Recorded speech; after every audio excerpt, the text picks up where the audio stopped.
Mateus capítulo 13. Tendo Jesus saído de casa naquele dia, estava sentado junto ao mar. E assentou-se muita gente ao pé dele, de sorte que, entrando num barco, se assentou, e toda a multidão estava em pé na praia. E falou-lhe de muitas coisas por parábola, dizendo: Eis que o semeador saiu a semear, e quando semeava, uma parte da semente caiu ao pé do caminho, e vieram as aves e comeram-na. E outra parte caiu em pedregais, onde não havia terra bastante, e logo nasceu, porque não tinha terra funda. Mas vindo o sol, queimou-se e secou-se, porque não tinha raiz. E outra caiu entre espinhos, e os espinhos cresceram e sufocaram-na. E outra caiu em boa terra e deu fruto, um a 100, outro a 60 e outro a 30. Quem tem ouvidos para ouvir, ouça. E acercando-se dele os discípulos, disseram-lhe: Por que lhe falas por parábolas? Ele respondendo disse-lhe: Porque a vós é dado conhecer os mistérios do reino dos céus, mas a eles não lhe é dado. Porque aquele que tem se dará e terá em abundância, mas aquele que não tem, até aquilo que tem lhe será tirado. Por isso lhe falo por parábolas, porque eles vendo não veem, e ouvindo não ouvem, nem compreendem. E nele se cumpre a profecia de Isaías, que diz: Ouvindo, ouvireis, mas não compreendereis, e vendo, vereis, mas não percebereis. Porque o coração deste povo está endurecido, e ouviram de mau grado com os seus ouvidos, e fecharam seus olhos, para que não vejam com os olhos, e ouça com os ouvidos, e compreendam com o coração, e se converta, e eu os cure. Mas bem-aventurados vossos olhos, porque veem, e os vossos ouvidos, porque ouvem. Porque em verdade vos digo que muitos profetas e justos desejaram ver o que vós vedes, e não viram, e ouvir o que vós ouvis, e não o ouviram. Escutai vós, pois, a parábola do semeador. Ouvindo alguém a palavra do reino, e não a entendendo, vem o maligno, e arrebata o que foi semeado no seu coração. Este é o que foi semeado ao pé do caminho. Porém, o que foi semeado em pedregais é o que ouve a palavra e logo a recebe com alegria.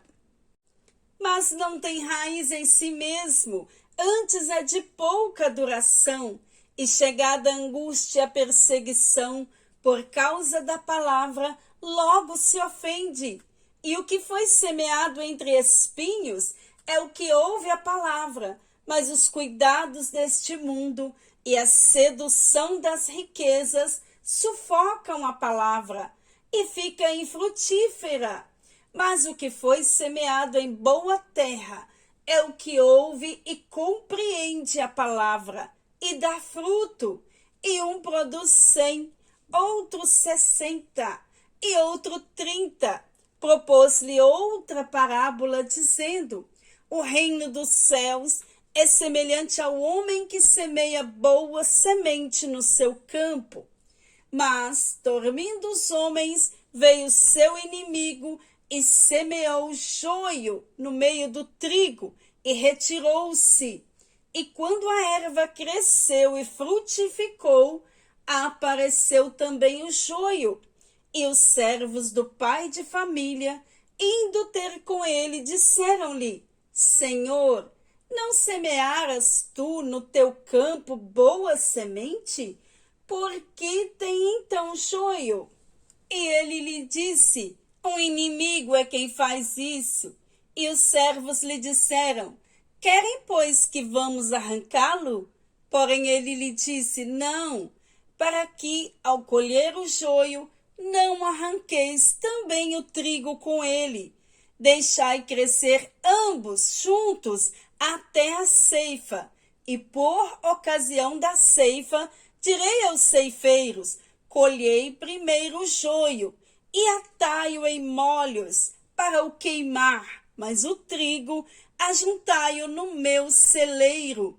Outra parábola lhe propôs, dizendo, o reino dos céus é semelhante ao grão de mostarda que o homem, pegando nele, semeou no seu campo, o qual é realmente a mais pequena de todas as sementes, mas crescendo é a maior das plantas e faz-se uma árvore, de sorte que vêm as aves do céu e se aninham nos seus ramos.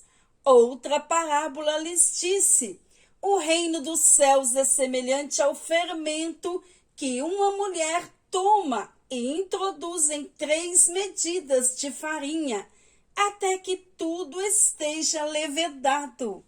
Tudo isto disse Jesus por parábola à multidão, e nada lhes falava sem parábolas, para que se cumprisse o que fora dito pelo profeta, que disse, abrirei em parábolas a minha boca, publicarei coisas ocultas desde a fundação do mundo. Então, tendo despedido a multidão, foi Jesus para casa, e chegaram ao pé dele os seus discípulos, dizendo, explica-nos a parábola do joio do campo. E ele respondendo disse-lhes, o que semeia a boa semente é o filho do homem. O campo é o mundo, a boa semente são os filhos do reino, e o joio são os filhos do maligno. O inimigo que o semeou é o diabo. A ceifa é o fim do mundo, e os ceifeiros são os anjos. Assim como o joio é colhido e queimado no fogo, assim será na consumação deste mundo. Mandará o Filho do Homem os seus anjos, e eles colherão o seu reino tudo que causa escândalo, e os que cometem iniquidade, e lançá-los-ão na fornalha de fogo. Ali haverá pranto e ranger de dentes. Então os justos resplandecerão como o sol no reino do seu Pai. Quem tem ouvidos para ouvir, ouça. Também o reino dos céus é semelhante a um tesouro escondido num campo, que um homem achou e escondeu, e pelo gozo dele vai, vende tudo quanto tem e compra aquele campo. Outro sim, o reino dos céus é semelhante ao homem negociante, que busca boas pérolas, e encontrando uma pérola de grande valor, foi, vendeu tudo quanto tinha e comprou-a. Igualmente, o reino dos céus é semelhante a uma rede lançada no mar, que apanha toda qualidade de peixes. E estando cheia, a puxam para a praia, e assentando-se apanham para os cestos os bons, os ruins, porém, lançam fora.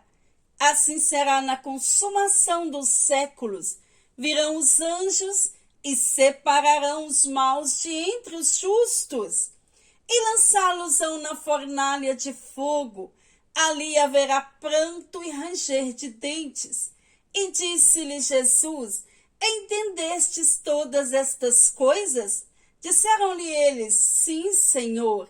E ele disse-lhes, por isso todo escriba instruído acerca do reino dos céus é semelhante a um pai de família, que tira do seu tesouro coisas novas e velhas. E aconteceu que Jesus, concluindo estas parábolas, se retirou dali, e chegando à sua pátria, ensinava-os na sinagoga deles, de sorte que se maravilhavam e diziam, de onde veio a este a sabedoria e estas maravilhas? Não é este o filho do carpinteiro? E não se chama sua mãe Maria? E seus irmãos Tiago, e José, e Simão e Judas? E não estão entre nós todas as suas irmãs? De onde lhe veio, pois, tudo isto? E escandalizavam-se nele. Jesus, porém, lhe disse: não há profeta sem honra, a não ser na sua pátria e na sua casa. E não fez ali muitas maravilhas por causa da incredulidade deles.